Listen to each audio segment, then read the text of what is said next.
En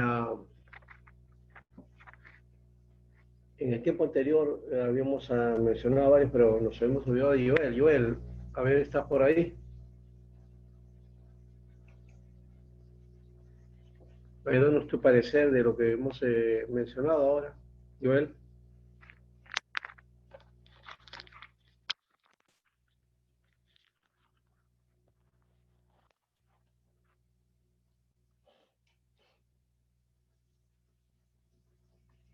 Muy bien, Alejandrina, ya estás ahí.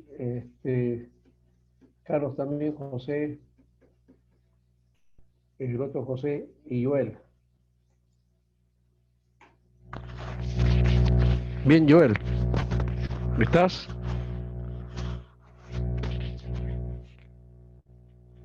José Cuya.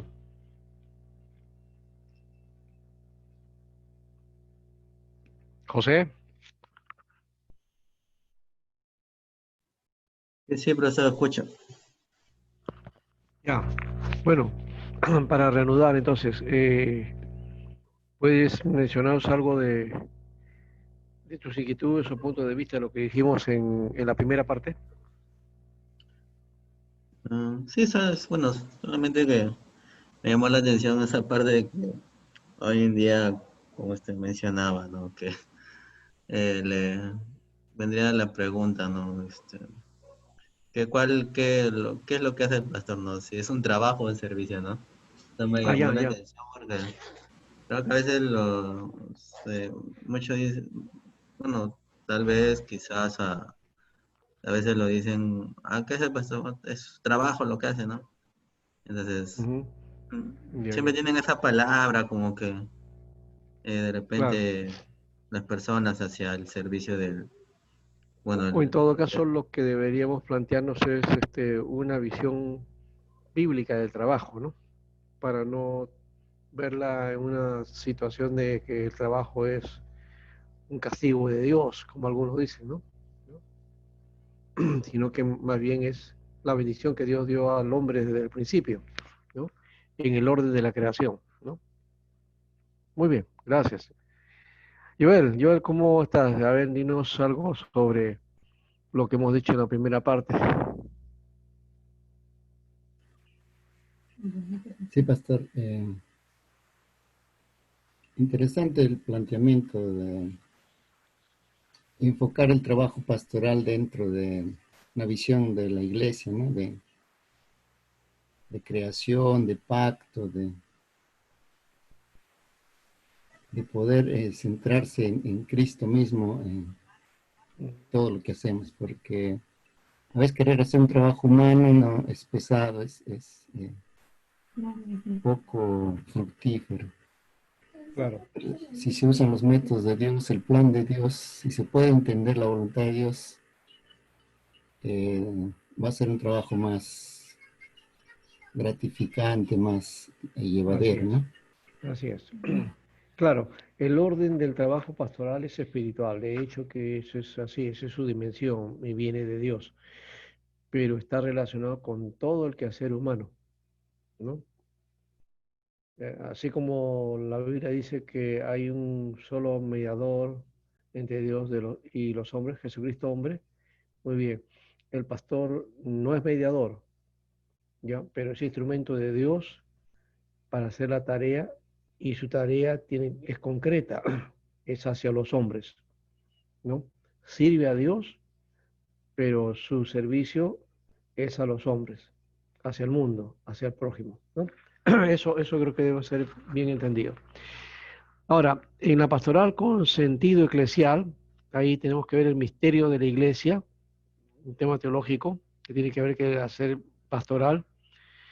El, yo diría que el misterio de la gracia sería el misterio que implica entonces el cuerpo de Cristo y que se debe expresar pastoralmente en el ministerio de la iglesia. ¿Ya? Dios ha dispuesto a la iglesia y ha puesto a hacer de su iglesia una iglesia eh, en la que Él ha puesto sus propias propuestas, ¿no? Su propia dimensión y Él ha puesto no solamente lo ha hecho como institución, sino también la trabaja como medio, por medio de las tareas que le corresponde a la iglesia y como parte de esa tarea, vivirla de acuerdo a la función de dones y ministerios que Dios da para cumplir con el propósito del reino, ¿no? La formación del reino de Dios. Ahora, aquí entonces, eh, Esteban de Bris este, plantea aquí el aspecto del oficio del pastor. Ahora ya dentro de, hemos dicho, de la tradición reformada, ¿no? Y aquí plantea lo que primeramente Pablo nos da. Dice, mas tú, hombre de Dios, huye de estas cosas y sigue la justicia, la piedad, la fe, el amor, la paciencia, la mansedumbre. Pelea la buena batalla de la fe, echa mano de la vida eterna, a la cual asimismo fuiste llamado, habiendo hecho la buena profesión delante de muchos testigos, ¿no? Entonces ahí está la propuesta, ¿ya? ¿Ya? Es de 1 Timoteo 6, 11, 12, ¿ya? Y lo está planteando en función a su trabajo, a su tarea. Recuerden que la carta a Timoteo se propone como una carta pastoral, carta ministerial. Entonces le plantea en esa dimensión, ¿no? Otra vez, en el mismo tenor del anterior, hablábamos de justicia, dice justicia, también habla de, añade piedad, que es otro elemento también importante.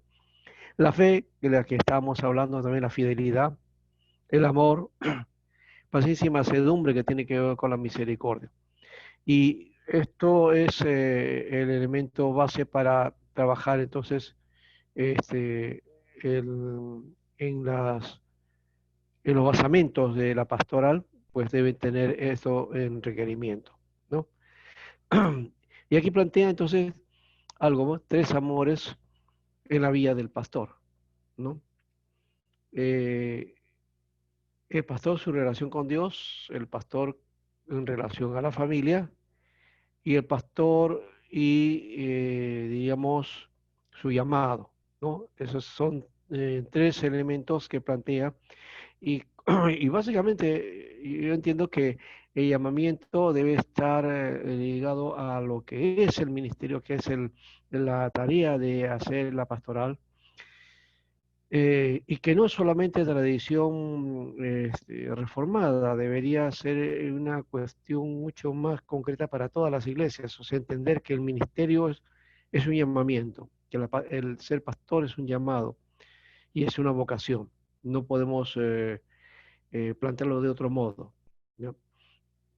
Entonces, aquí se plantean las prioridades que tiene entonces para la vida, prioridades bíblicas y el ministerio del pastor, ¿no? De esto entonces, acá plantea algunas cosas de que, por ejemplo, algunas preguntas, ¿cómo será que hayan tiempo para todo? Dice algunos, ¿no? ¿Cómo pueden llevar a cabo un ministerio tan importante? Eh, ¿Cómo se hace para ser pastor? Y a veces en el transcurso del tiempo de la tarea, por mucha actividad, y se cae en lo que se llama el activismo, ¿no? A alguien, un pastor por ahí le llamaba activitis, ¿no? Y hay mucha actividad, mucho que hacer y descuida varios elementos aquí. Y de estos elementos se plantean tres. El pastor que descuida su relación con Dios. El pastor que descuida su relación con Dios. ¿Puede un pastor descuidar su relación con Dios? Sí. Estamos tan ocupados que ya no hay tiempo para mantener la relación personal con Dios, ¿no? Levantan temprano, hacen su tarea, están abocados a hacer todo, predicar, enseñar, visitar, orar, interceder por los hermanos, el cuidado, el consejo, y hasta altas horas de la noche, y luego al regresar a casa ya por lo único que hay que hacer es descansar y ya no hay tiempo para nada porque viene agotado, ¿no? esa es una realidad en muchos ministerios, por si acaso, son lo que más se da posiblemente, ¿no? Oran y predican en la iglesia o cuando hacen visitas, pero así que no tienen tiempo para nada personal, dejan caer la relación más importante de la vida, ¿no? ¿Por qué? Porque su tiempo está agotado, ¿no?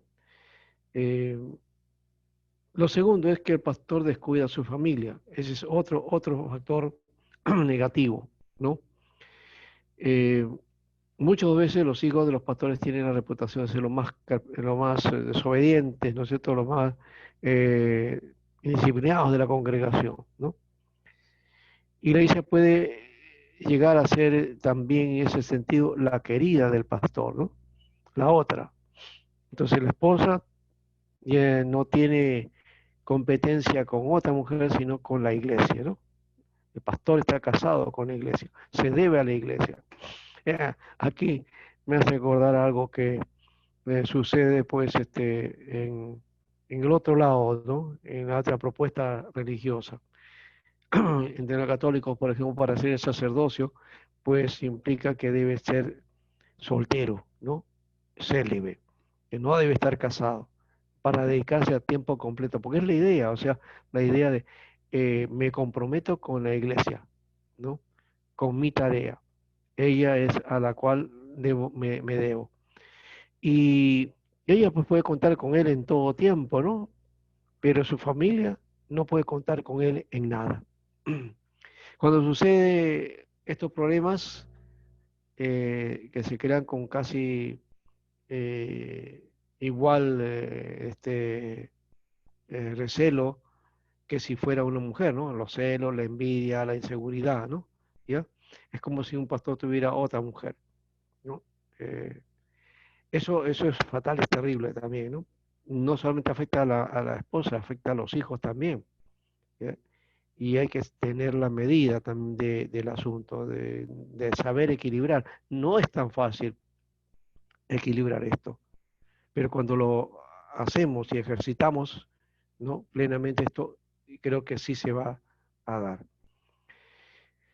Así que lo tercero es que el pastor, por su cansancio y frustración, pierde la visión y el llamado que sentía al comenzar su ministerio. Decíamos nosotros, por eso el llamado de la visión, la vocación, son los que debe estar, digamos, presente siempre en la tarea del ministerio, ¿no? Si uno continúa el trabajo ya sin visión y la energía se va agotando, el cansancio, los años también, eso agota, pero si no está presente el llamado o lo dejamos a un lado, como que entramos a un círculo vicioso de donde no salimos, ¿no? Y hay que evitar todas estas cosas, y por eso habla ahí el amor del pastor. El primero tiene que ver su relación con Dios, ¿no? Lo otro es el amor a la familia, ¿no? A la mujer, a la esposa, ¿no? Y por supuesto, el servir a Dios, al pueblo de Dios, bajo ese llamado que Dios ha dispuesto. Entonces, servicio a Dios. En la relación con Dios, aquí presenta que a Timoteo, la cita de Timoteo 2, 1 y 8, eso es ante todo que se hagan relativas oraciones, peticiones y acciones de gracia por todos los hombres. Y quiero pues que los hombres oren en todo lugar levantando manos santas sin iras ni contienda. Entonces, ya hemos dicho la eh, ocupación primera que debe tener el creyente, el pastor en este caso, es tener entonces un tiempo, su tiempo de oración, su tiempo de estudio de lectura bíblica, ¿no? Eh, entonces necesitamos plantearnos el entorno de lo que llamaríamos también el cultivo de la devoción a Dios. El cultivo de la devoción a Dios. No es solamente hacer devocional, que eso se puede convertir en algo mecánico o algo religioso, que no hay que olvidar que hay que hacerlo, pero necesitamos plantear el aspecto de búsqueda de Dios en devoción, ¿no? Una devoción a Dios, una dedicación a Dios, ¿no? que implica entonces tomar el tiempo primero para Dios y ser dispuesto para Él. Es decir, Dios debe estar por encima de todo y mi relación con Él es primordial. No, no puedo dejar de tener una relación con Dios y debo cultivar esa relación, ¿no? Cultivar esa relación. De paso, de ahí viene la palabra culto, recuerda, culto, cultivo, ¿no? El servicio a Dios, adoración a Dios, también tiene que ver con un cultivo, con cultivar esa relación, con esa constante encuentro con Dios, esa búsqueda con Él, encontrarnos en todo momento y en los momentos especiales de tiempo para con Él, que es importante, ¿no? Eh, recordando que todo lo que hagamos entonces y enseñamos tiene que ser fruto de la vida y la experiencia personal. Entonces la experiencia con Dios, la experiencia de relación con Dios es importante trabajarlo de aquí y de esa manera plantear entonces nuestro ministerio. Y por eso también esa experiencia eh, de la cual también Pablo menciona, dice, palabra fiel y digna de ser recibida por todos, que Cristo Jesús vino al mundo para salvar a los pecadores, de los cuales yo soy el primero. Recordar que el Señor nos ha rescatado, ¿no? Y que su misericordia entonces nos hace que podamos entrar a su presencia, ¿ya? ¿Para qué? Para que Él entonces haga su perdón. ¿Ya? Y por eso dice, por ejemplo, de los que habrían de creer en Él para vida eterna. De hecho, un pastor entonces tiene que haber tenido la experiencia de encuentro con Dios, ¿no? Y de guardar esa relación continua con Él. No puede darse el lujo de plantear esta tarea sin tener una relación personal con Jesucristo, ¿no? Y un encuentro y un perdón, haber sido redimido de sus pecados. Creo que eso es importante. En pocas palabras, tiene que haber nacido de nuevo, como dicen, ¿no? Nacer de nuevo, estar en la dimensión nueva del reino de Dios, ¿ya? ¿Para qué? Para ejemplo de los que habrían de creer en Él para vida eterna, porque pastor viene a ser un ejemplo, ¿no? El creyente imitará o hará todo aquello que ve que hace el pastor, no solamente lo que dice, sino lo que hace, ¿no? Así que aquí Pablo no separa su experiencia, ¿ya?, de Dios de lo que está enseñándole, en este caso a Timoteo, ¿ya?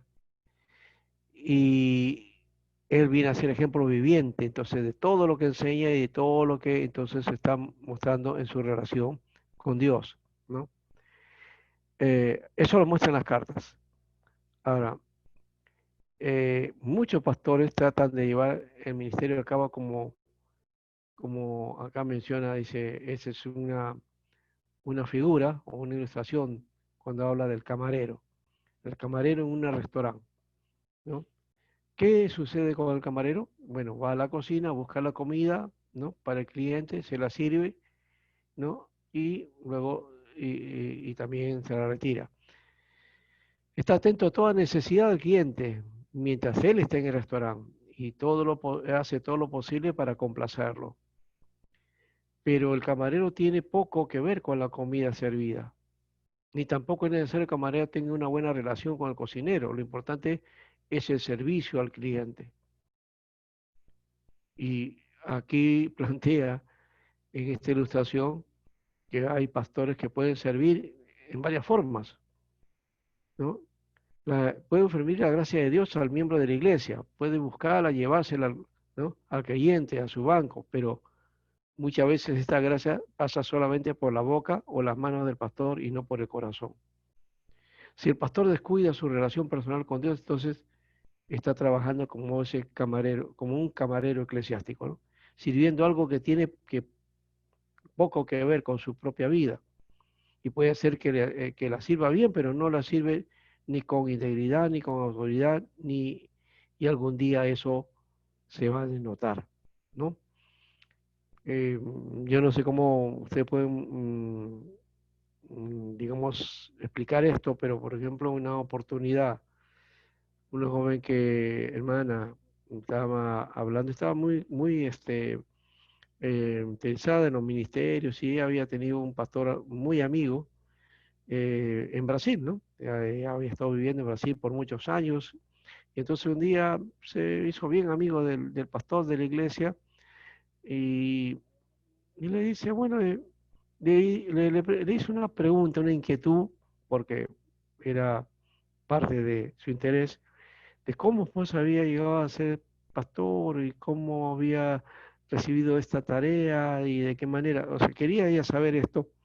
Y entonces el pastor le dijo, es la versión de ella, le dice, no, ¿sabes qué? Yo no creo en las cosas que yo enseño, ¿no? Este es un trabajo, el pastorado es un trabajo, yo hago ese trabajo, dice, ¿no? Y, pero lo hago por un sentido, dice. ¿Y cuál es el sentido? Es que lo que les enseño a la gente les ayuda a ellos, les hace bien, y a mí me gusta hacerlo por ese motivo, dice, ¿ya? Y con esto denotó que este pastor bueno, no tenía relación con Dios, no tenía un encuentro con Dios, y es más, él decía que no creía en estas palabras y tampoco creía en Dios, o sea, un poco ateo, ¿no? Un pastor ateo medio raro, pero estaba sirviendo en una iglesia. Es una figura que a mí me llamó la atención, dije, wow, ¿puede haber eso? Bueno, en este caso, una confesión directa, porque no sé si le cayó bien esta hermana o amiga que le contó lo que tenía, pues, ¿no? O sea, para cualquier otro creyente posiblemente hubiera sido declararlo a la iglesia, mostrarlo y decir, bueno, ¿qué pasó? Este pastor en realidad no es creyente, no está convertido, ¿no? Pero es un principio tener entonces ese encuentro con Dios y mantener esa relación continua con Él, ¿no? Es importante tenerlo. Lo segundo creo que tiene que ver con los asuntos familiares acá, ¿no? Y en Timoteo nos plantea eso, ¿no? Que sea marido de una sola mujer, que gobierne bien su casa, que tenga a sus hijos en sujeción con toda honestidad, ¿no? Eh, ya que es el que no sabe gobernar, pues, en su propia casa, ¿cómo va a cuidar de la casa de Dios? O sea, el planteamiento aquí pastoral es que el ministro tiene que estar casado, por un lado, y tiene que saber gobernar su casa, administrarla, quiere decir saber administrar, saber guiarla, saber tomar las decisiones adecuadas. ¿Para qué? Para que pueda tomar también la dirección de la iglesia, o por lo menos plantear la guía de la iglesia. ¿Ya? Y aquí para el cristiano hay solamente, para el pastor, solamente dos opciones en cuanto a la familia. Una es o no tenerla, o tenerla y cuidarla bien. ¿Mm? Y dentro de esas dos opciones, algunos teniendo la familia, pero viendo como si no la tuvieran, ¿no? Esa es una de las propuestas dentro de las dos opciones, ¿no? Eh, y en este aspecto también suelen tenerse pues algunos problemas que se suelen suceder cuando se trata de vivir entre dos, ¿no? Yo siempre planteo este tema que está en, en las escrituras en el Antiguo Testamento, cuando dice andarán dos juntos si no se pusieren de acuerdo. Y creo que ahí está el planteamiento, ¿no? Que el pastor, el ministro, unido a la esposa, a la pareja, entonces tiene que eh, plantear la propuesta de compartir, ¿no? Y también apoyarse uno a otro para la tarea del ministerio. Bien, entonces, después de la relación personal con Dios, el segundo lugar en el corazón y la vida del pastor, el pastor casado, pertenece a su esposa y su familia, ¿no? Eh, el soltero no tiene problema con esto. También hay la posibilidad de que sea el pastor sea soltero. No necesariamente aquí hay un mandato obligatorio, radical, total, absoluto de Pablo, de que tiene que de todas maneras ser casado. Ese es lo ideal, de alguna manera, pero no necesariamente, ¿no? Porque él mismo también, pues, no era casado, recuerden, y él también recomendaba que los que sirven mejor son los que están solos, decía, ¿no? Es lo que planteó, por eso es que este, en la en las otras confesiones religiosas cristianas también plantean esa idea de que tiene que ser soltero. Ahora, el pastor no tiene ni el deber ni el derecho de sacrificar a su familia en el altar de su ministerio. Algunos creen eso, ¿no? Pero la Biblia no enseña ese aspecto, ¿ya? Sacrificar a la familia por el ministerio es uno de los grandes errores que se cometen, ¿ya? Eh, Se necesita entonces saber que, por un lado, en la relación con Dios hay que saber separar esa relación Dios y la iglesia, y también hay que separar el aspecto del ministerio y la familia, ¿ya? Um, Así que debemos también eso también, ¿no? Eh, que por otro lado, hay que sugerir el tiempo que pasamos en la iglesia o con la iglesia, no es necesariamente una buena medida de nuestra sumisión a Dios, de nuestro amor hacia Dios. Podemos pasar todo el tiempo en la iglesia sin someternos a la voluntad de Dios en muchas cosas. En algunos casos también se puede usar la iglesia para evitar una plena sumisión en las demás áreas de la vida, ¿no? Hay creyentes que hacen eso también, ¿no? Y en cuanto a la familia, entonces hemos dicho que la relación que tiene el pastor con su familia debe ser una relación eh, este, digamos, en un sentido que es la que debe tomar como lo básico para su vida. Es la más importante la relación, ¿ya? Que con la iglesia. Eh, y creo que es importante un buen matrimonio, una buena vida familiar, según Pablo, es requisito para el ministerio del anciano u obispo. Y la familia tiene prioridad ahí, ¿ya? Y es parte también del testimonio del pastor, ¿ya? Entonces, Dios, luego familia y la iglesia. Eso es más o menos el planteamiento que se da aquí, ¿no? Muy bien. Entonces, si tenemos un ministerio auténtico e integral, tenemos que comenzar donde vivimos primeramente, ¿no? La gracia del Señor tiene que pasar por ahí, ¿no? Por morar en nuestros hogares y para poder luego llevarlo a la iglesia, ¿no? Como muestra nuestra iglesia, ¿ya? Eh, Así que hay que tener cuidado de este aspecto, porque no hay que olvidar que la Biblia habla de los esposos que serán una sola carne. Y por otro lado, casarse con Jesucristo no significa que uno deja a la esposa y que tiene más importancia a la iglesia. Todo lo contrario, ¿no? Significa que uno llega a ser un esposo o una esposa mejor, aún más dispuesto a servir a su familia y así atraerlo para Cristo.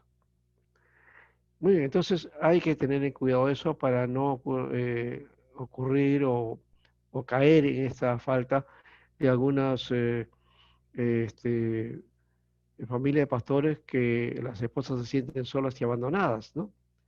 Y en realidad a veces eso es una realidad, eso no hay otro remedio para el pastor y su familia que una reorganización total de las prioridades de su vida, comenzando con Dios y llegando primero a su familia, ¿no?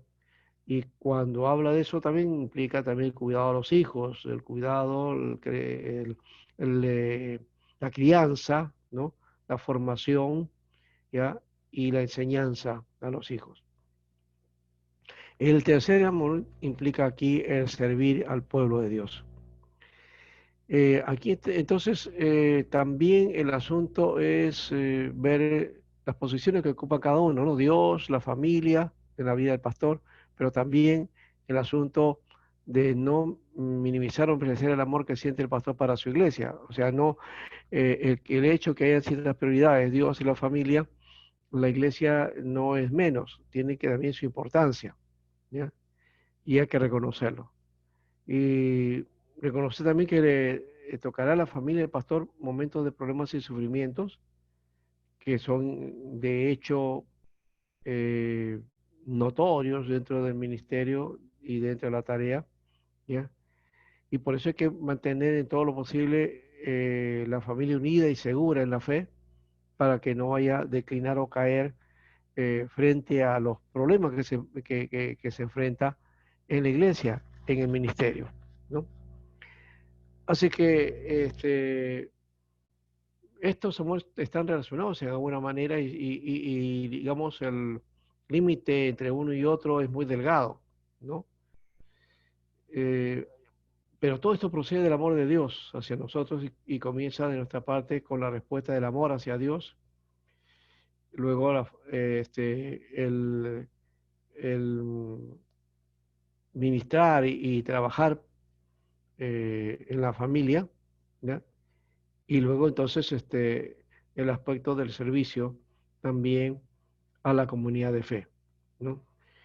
Entonces la iglesia, que es la expresión de Dios, es el cuerpo de Cristo, también entonces llega a ser familia, es la familia extendida, no solo del pastor, sino de todo cristiano, ¿no? Somos una familia, la familia de Dios. Y es el pastor encargado de la preparación y capacitación de la iglesia, de esta comunidad, ¿ya?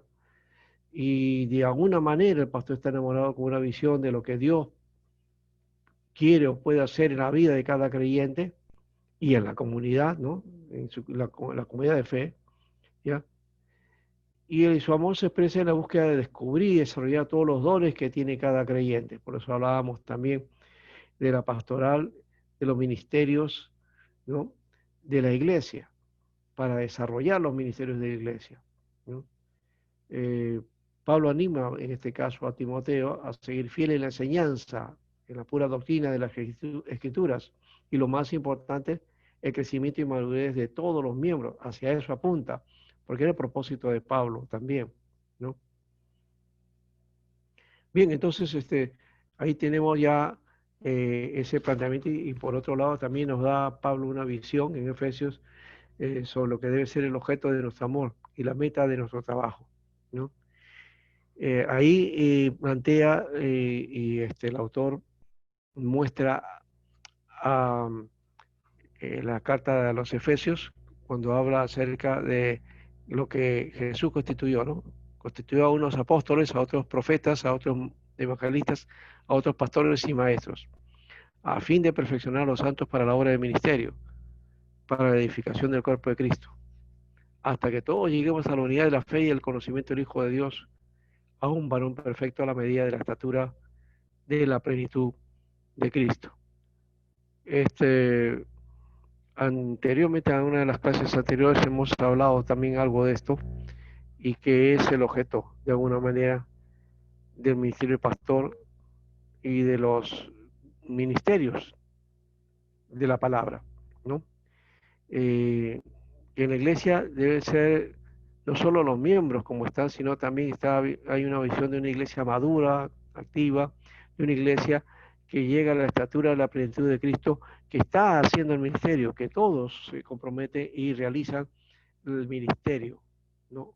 El ministerio de los santos.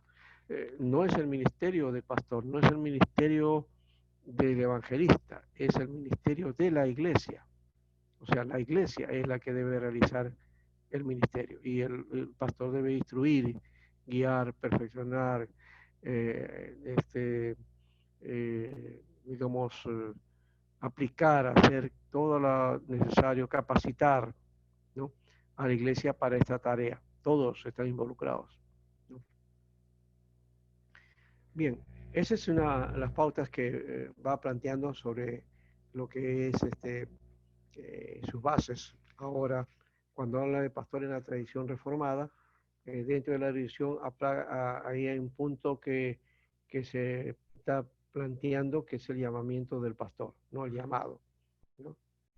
Ya lo habíamos mencionado, pero es necesario enfocar. Esa es una fuerte raíz reformada, ¿ya? El llamamiento de los líderes, los oficiales de la iglesia, ¿no?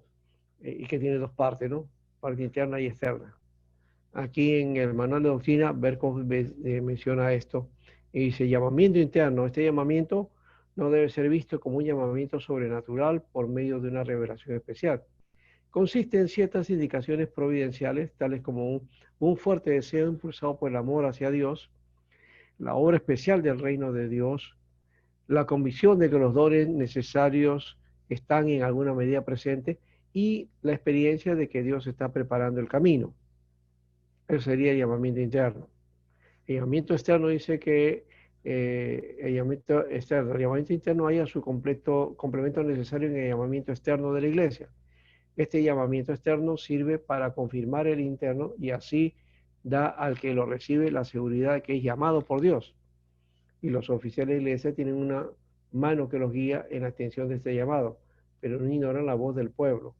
Este llamado externo entonces tiene que ser con convocatoria, ¿no? La iglesia lo ve, se manifiesta, se muestra y entonces lo ratifica, ¿no? Ratifica ese llamado externo, ¿no? Entonces, el interno es el amor que uno tiene a las cosas de Dios y lo otro es la acción que hace, entonces ahí se denota el llamamiento. Esta doctrina de llamamiento doble tiene amplias razones. Aquí dice, una de las primeras, en la basílica de mayor claridad, es la de Pablo, que lo llamó Señor a él, ¿no? En Hechos 9:1 al 19, ¿no? De una manera interna. Sin embargo, el gran ministerio misionero de este apóstol, llamado por Jesús, no comenzó hasta que la iglesia confirmara este llamamiento en Hechos 13. ¿Te cuento? O sea que es importante también por eso es que ese llamamiento externo sea ratificado por la iglesia, sea también convocado o reconocido por la iglesia, ¿no? Entonces se denota entonces aquí este aspecto. ¿Ya? Eh, por otro lado, también se plantea esto en el caso de Timoteo, cuando Pablo refiere a la ordenación o imposición de manos, ¿no? Recibió el ministerio de esa manera, en esa ceremonia que sería el llamado externo, también recomendada para los otros líderes de la iglesia. Y la iglesia confirma públicamente lo que Dios comenzó a un nivel personal, está ratificado ahora en público, ¿no? Entonces aquí encontramos ese elemento del llamamiento que tiene que ver con ambos elementos, que es el llamamiento interno y llamamiento externo. No hay que olvidar este aspecto, ¿no? El auténtico llamamiento de Dios incluye entonces el llamamiento público y externo de la iglesia, ¿no? Sin esta confirmación externa de parte de la iglesia, el llamamiento interno no es más que un fuerte deseo de ser líder, y este deseo muchos lo pueden tener, ¿no? Entonces hay que tener eso de una manera, ¿no? Un pastor puede decir: yo soy llamado por Dios y no por ustedes. A este pastor nosotros contestamos: el auténtico llamamiento de Dios incluye el llamamiento público y el externo de la iglesia. O sea que si hay un fuerte deseo por el ministerio, también tiene que ser reconocido y también aplicado y oficializado por la iglesia, ¿no? Por eso es que se da en la iglesia reformada la ordenación para el ministerio, ¿no? Que va a ratificar de alguna manera ese llamado, ¿no? Ahora, la evidencia se tiene que dar en el ministerio también, porque también podemos llamar a alguien, bueno, eso ya es otra cuestión, eso no entra en la discusión, porque depende de las situaciones, depende que si hay una iglesia madura, con sus ancianos también maduros para decidir y poder poner a alguien que sea el adecuado y que muestre también que tiene un llamado, ya, no solamente el deseo personal que puede estar ahí, pero también que haya evidencias claras de ese ministerio. Si es así, en buena hora. Pero si no hay, entonces ahí sí va a causar problemas. Se va a tener problemas ahí y la iglesia lo va a sentir, ¿no? Eso también tiene que ver entonces con algunas ayudas que tratan a una persona al decir de que tiene una revelación directa y privada de parte de Dios, ¿no? O algo que indique.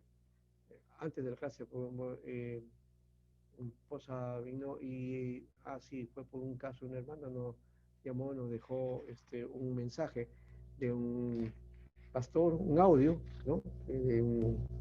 No dice de qué pastor es, pero parece, bueno, parece que es el colombiano, y que cuenta entonces que él había tenido un sueño, una revelación de parte de Dios, y comenta de, bueno, que todo lo que está aconteciendo ahora, ¿no?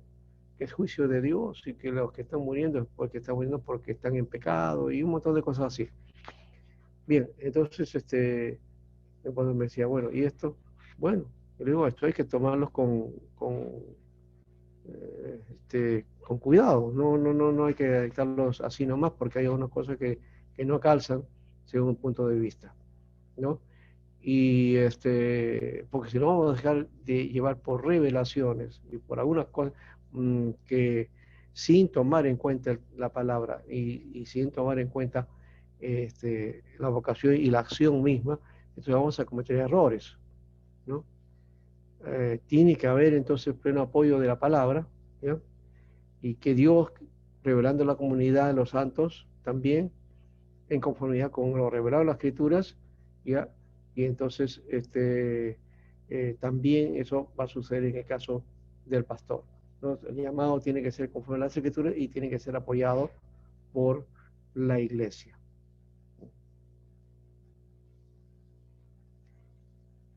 Hasta ahí vamos a plantearnos el asunto, vamos a ver el trabajo también principal del pastor, ¿ya? Y no sé si nos alcanza para la otra parte, si no lo dejamos para la próxima semana, pero por lo menos vamos planteando el asunto. El trabajo principal, el trabajo pastoral, ya, hay varios aspectos y facetas, ya hemos dicho, y eso también amplía, en base a lo que ya hemos dicho anteriormente, amplía, digamos, la tarea que tiene que realizar el pastor.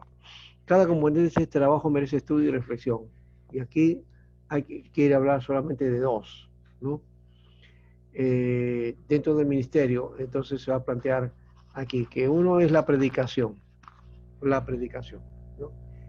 Habíamos mencionado nosotros que la predicación, no necesariamente el pastor necesita ser predicador, pero sí necesita por lo menos tener la predicación como elemento importante dentro de su ministerio. Y aquí vamos a diferenciar, ¿no? Su vocación es predicar, es enseñar, es preservar en la doctrina, ¿no?, que se ha recibido, ¿ya? Ese es el elemento. Por lo tanto, predicación y la enseñanza están ligadas de una u otra manera. Ahora, lo que pasa es que nosotros tenemos a veces una categoría o planteamos que la predicación tiene una forma y nos vamos por la forma, el modo y la capacidad del hablar, de hacer uso del idioma, del lenguaje, de la oratoria, de la presencia, de saber tener dominio de escena y todas esas cosas, ¿ya? Y creemos que con eso basta, pero eso no es así. O sea, el predicador puede tener una palabra exquisita, ser un gran orador, tener mucha capacidad de eso, pero eso no lo hace un buen pastor, ¿no? Pero sí, el pastor necesita ser un predicador que por lo menos domine medianamente la homilética y que desarrolle su tema de una manera que se pueda entender y que se pueda saborear, ¿no? Bien, aquí entonces la siguiente Timoteo, acá, cuando habla en esta parte, 1.3, Pablo habla aquí como había pedido a Timoteo a mandar que otros no enseñaran otra doctrina, primeramente, ¿no? Hay el cuidado de no enseñar doctrina que no sea la correcta. En el 1.15 Pablo comienza una serie de enseñanzas que comienzan con las palabras, palabra fiel y digna de ser recibida por todos. Entonces el pastor debe tener una palabra fiel y digna que sea recibida por toda la iglesia.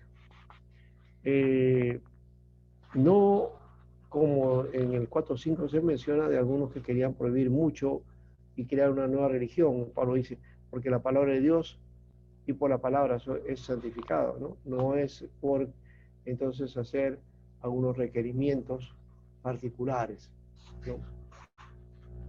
Enseñar la buena doctrina, ¿no?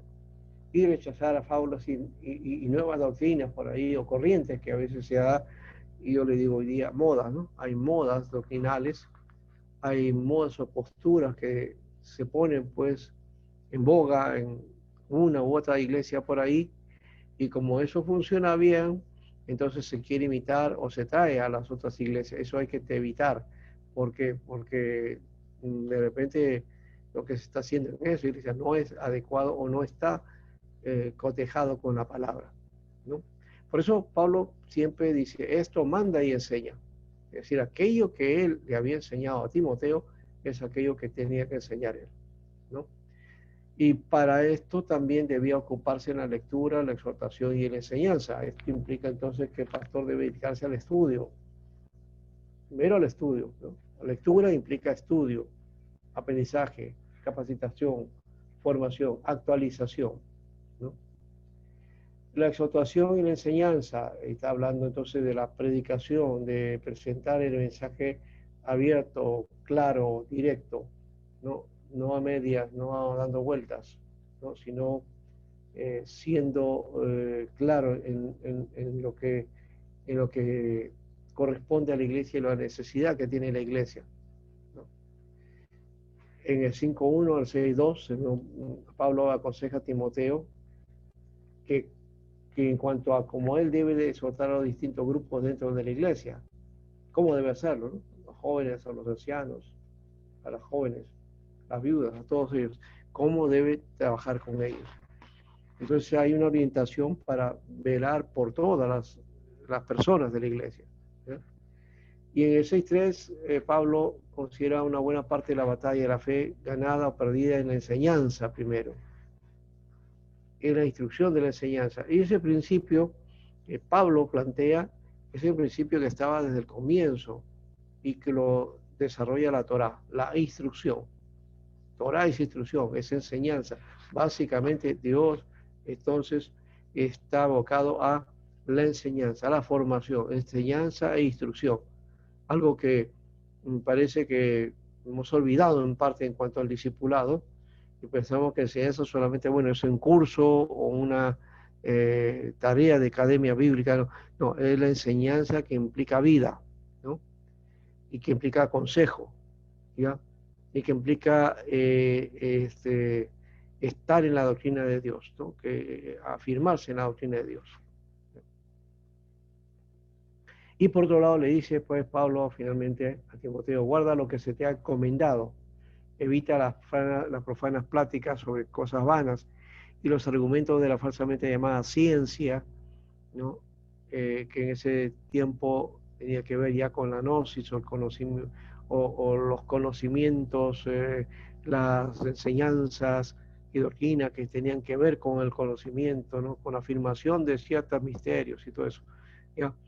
Y algunos, dice, se desviaron entonces de la fe profesando este tipo de cosas, ¿no? Aquí entonces hay que ver el cuidado que Pablo le habla a Timoteo sobre profetas falsos o maestros falsos, sobre aquellos que se meten a la iglesia y enseñan otras cosas. Hoy día estamos llenos de líderes de este tipo, si bien no en nuestra iglesia, sino estamos hablando de la iglesia en general, en donde aparecen por ahí, entonces enseñando cosas que no enseña la Biblia y prácticas que no están de acuerdo con la palabra de Dios.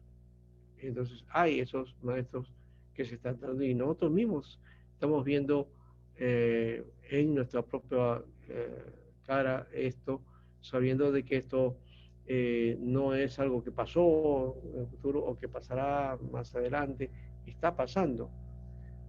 Lo que sí no podemos hacer es saber si podemos denunciar o criticar estos aspectos. Yo creo que Pablo los hacía, tenía la autoridad, ¿ya? Y lastimosamente hoy día se da lo mismo en las iglesias, ¿no? Y no hay denuncia, pues la iglesia como que no reacciona, ¿no? O que no sabemos diferenciar, o no hacemos la diferencia. Antiguamente sí había eso, y es por eso que este, para un lado los testigos fue un lado, por otro lado fue un adventista, por otro lado los mormones, y para no mezclar y denunciaban y se enseña como que son sectas, ¿no? Destruye inclusive para esto. Pero ¿quién enseña hoy día que instruye para verificar estos grupos o estos líderes que se levantan, ¿no? Y que dicen ser pastores, ¿ya? Para mirar su doctrina, su enseñanza y ver, a ver a la luz de la Biblia si eso o no es correcta. No tenemos ahorita esto y por ahí quizás alguna iglesia o denominación ha puesto sus puntos y ha marcado distancia con algunos grupos, pero más allá de eso no se ha dado, ¿no? Entonces necesitamos también entonces, visualizar el asunto porque es el tiempo de definiciones, ¿no? Para eso también está la pastora, ¿no? Para eso está la pastora. Bien, entonces vamos a tener este tiempo ahora de conversación para poder mirar entonces esto que hemos estado planteando en esta segunda parte. A ver, ¿qué dicen ustedes entonces con estos puntos que hemos planteado acá? Trabajo principal del pastor, el llamamiento y los tres amores del pastor. A ver. Bueno, los primeros fueron los tres amores del pastor, ¿no? Sí, pastor, una parte donde dice, no, el trabajo principal del pastor es eh, predicar y enseñar, ¿no? Menciona, ¿no? Ahí el autor. ¿No? Pero vemos que en sí hace el pastor un trabajo más que eso hoy en día, ¿no? Sí, sí, Y ok. está haciendo también, ¿no? Claro, por eso es que al comienzo dije, esta es una visión de reformada tradicional, ¿no? Predicación y enseñanza, ya. Pero ese es lo medular o lo básico, pero luego hay otras tareas que tiene que realizar, ¿no? Sí. De hecho, que tiene que estar preparado para esto también, ¿no? Por eso es el estudio, por eso es el análisis, por eso es que tiene que dominar el texto bíblico de alguna manera, tiene que conocer la palabra, estar constantemente analizando la palabra, ¿no? Y la predicación, por otro lado, ya eso no tiene que ver con un modelo, a veces tenemos, ya lo dije, un modelo, una idea de lo que es un predicador, ¿no? Generalmente pensamos que es un gran orador, un estilista de la palabra, un especialista, ¿no? Un hombre que sabe convencer, que tiene carisma, que tiene el don, que tiene la capacidad, ¿no? De extraer masa y que la gente lo escucha y que la gente se encanta, ¿no? De escucharlo y todo eso. Entonces, ese es un gran predicador, ¿no? De eso sé pocos hoy día, de paso, ¿ya? Y ya no tenemos tantos predicadores de ese tipo, ¿no? Están faltando más bien. Mm.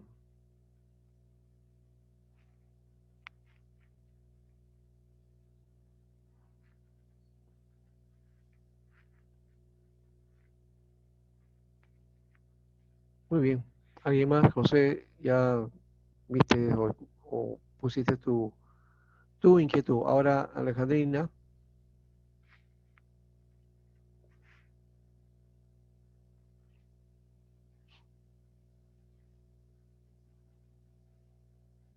José Brici, a ver, sí. Pero no se te escucha, a ver, otra vez el problema, a ver, ¿cómo es este asunto? Trata de ver,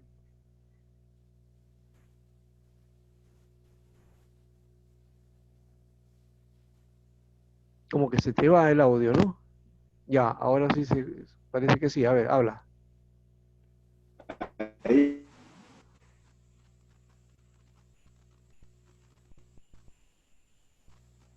¿me escuchan? Se te escucha ¿No se entrecortado, pero escucha? bueno, a ver. ¿Se escucha? Sí, se escucha. Ya, ahora. Por lo menos se escucha Bueno, ruido. estaba viendo en el trabajo principal del pastor, ¿no? De cómo Pablo exhorta, ¿no? A Timoteo a predicar y enseñar y preservar la pura doctrina que recibe, ¿no? Que de Pablo, la enseñanza correcta que le enseñó. Y muchas veces nosotros, los que estamos preparándose, y no solamente nosotros, muchos, no, la exhortación no lo reciben con agrado, ¿no? En ese aspecto. Y yo creo que necesitamos nosotros recibir exhortación en diferentes momentos, ¿no? Para poder nosotros tener un buen conocimiento. Eso nos ayuda, ¿no? Claro, pero en este caso, bueno, Pablo está dando en la palabra a Timoteo y manda a exhortar, pero es una instrucción directa del maestro a su discípulo, ¿no? O de un Claro, pastor, un ministro, a otro pastor, ministro. Esto implica un modelo que ya no lo dice aquí dentro de la tradición reformada, pero que deberíamos tener y que rebasa más allá de cualquier tradición. Es el hecho de que el pastor debe tener a alguien que esté acompañándolo para que él le muestre también el ministerio, para que él lo vaya instruyendo, para que lo vaya formando en esa tarea, ¿no? Creo que se necesita ese aspecto también, de que alguien que se esté forjando en el ministerio, pues esté sujeto a otro pastor, ya un pastor que tenga la experiencia, la capacidad y que pueda, con la confianza, darle todo aquello que ha aprendido, ¿no? Pablo fue abierto en ese aspecto, no tuvo ningún problema de enseñar a Timoteo todas las condiciones, con toda la fuerza, esta tarea del ministerio, ¿no? Yo les puedo compartir esto, digamos, a modo de una experiencia personal en el ministerio. Cuando yo estaba terminando el instituto bíblico, el instituto lo que pedía como parte de los requisitos era una práctica pastoral, ¿ya? Y yo había hecho algunas, ¿ya? En otras partes y todo eso, pero esto tenía que ser oficial, es decir, que no me contaban los trabajos o tareas que yo había realizado. Entonces me encargaron una iglesia, pero no me encargaron la iglesia a mí, sino ir a una iglesia, ¿ya? Para estar, digamos, sujeto a un pastor, ¿no? Y hacer mi práctica pastoral ahí. Entonces el pastor sí aceptó esto, era un gran pastor, un pastor recontra conocido a nivel internacional y todo dentro de la denominación, y él aceptó eh, que realice la tarea ahí, en su iglesia. Una iglesia de un auditorio grande, que era de un cine, ¿no? Había sido un cine. Entonces, un ministerio del exterior donó este local para que se abriera la iglesia y este pastor vino y hizo la tarea. Así que, bueno, me aceptó y comenzamos a hacer la tarea ahí, ¿no? Eh, yo tenía que estar sujeto a todo lo que él que decía o ordenara, ¿no? En cuanto a la tarea de realizar, así que enseñé ahí, hice, prediqué, hice consejería, visitación, los cultos, la dirección de cultos, dirección de las vigilias, de las oraciones, bueno, de todas las tareas que siempre se hace en las iglesias, ¿no? Y lo que sí me llama la atención es que él este, me planteaba algo y yo estaba trabajando todo el día, llegaba a la noche y de paso los cultos eran todos los días ahí, ¿no? De lunes a domingo. No se descansaba. Entonces, bueno, terminaba mis tareas y me iba a la iglesia, ¿no? Y ya pues entonces, cuando llegaba en algunas oportunidades, el pastor me llamaba 5 minutos antes y viene y me dice, usted va a predicar esta noche, usted va a predicar esta noche. No me decía, no me lo decía, bueno, mira, vamos a programar, a ver, va a tocar aquí a tal día, tal semana, tal eso, no. De pronto, ese día usted predica. Y él practicaba eso, no, decía, el ministro debe estar preparado en todo momento y para todo momento. Era su palabra y yo me quedé con eso. Entonces, bueno, no podía decirle, no, pastor, no estoy preparado, no, que no he preparado, no, pastor, no, no, no, no, nada. Y yo, sujeto, no, tenía que hacerlo, ¿ya? Y tenía que tener, pues ahí ya mi bosquejo, mi tarea, ya tenía que tener algo ahí en la manga para poder presentar, ¿no? Y de hecho también tenía que ser preparado en oración, también ese es otro elemento, ¿no? Gracias a Dios pudimos hacer una tarea ahí y el requisito fue por lo menos me avalaron y todo lo demás, pero bueno, eso ya va lo de menos en este caso, pero estuve al lado de una persona y también consideré su ministerio y lo reconocí y todo lo demás, pero es necesario tener eso, estar al lado de alguien que sea su especie de su tutor, de alguien que lo pueda a uno animar para que lo forje en el ministerio y le dé los consejos, la ayuda y vea en ese pastor, en ese ministro, el ejemplo a seguir, ¿no? Entonces, él es uno de los que aportó, después y ha habido otros también, por supuesto, pero él me gustó mucho en eso, en este aspecto. Y una de las cosas que recuerdo de él es el servicio, ¿no? Que ya conté en alguna otra oportunidad lo que hizo en algún momento cuando llega a una iglesia a la cual le habían indicado que él iba a ser el pastor, llega y era un culto de presentación ahí, y llega él y la hermana que estaba ahí dirigiendo todo no lo conocía, y entonces le dice, lo ve al hermanito que estaba sentado y pensó que era un hermano nomás. Entonces le dice, hermano, venga por acá. Le dice, sí, ¿puede ayudarme? Bueno, ¿en qué le puedo ayudar? Le dice, ya, quiero que me ayude a mover estas macetas, dice, ¿no? Tiene una maceta que tenía que mover ahí. Y dice, ya, con mucho gusto, le dice. Y entonces agarra y después agarra y comienza a mover las macetas y todo lo demás, ¿ya? Y después le da la escoba para que limpie, barre, todo, ya muy bien. Y ya lo hizo él y luego se sentó. Hermana, pasó, no desapareció el asunto. Cuando comienza el culto, el servicio, van llegando los hermanos, todos, y comienza el culto y lo presentan al pastor. Ahí recién la hermana se da cuenta de quién había sido, que al pastor que lo iban a presentar, lo iban a dar ahí para instalar en la iglesia, a él lo había hecho trabajar y dice, no, pero pastor, ¿cómo es posible el hecho otra vez? No se preocupe, hermana, dice, lo he hecho con amor y lo volvería a hacer. Entonces, ahí hay un ejemplo, ¿no? Del servicio, ¿no? Y eso me quedó bien grabado en él, que estaba dispuesto a servir, inclusive en cosas pequeñas, ¿no? En cosas serviles, que no lo hace indigno a uno como pastor, no, más bien lo resalta. Eso es bueno, ¿no?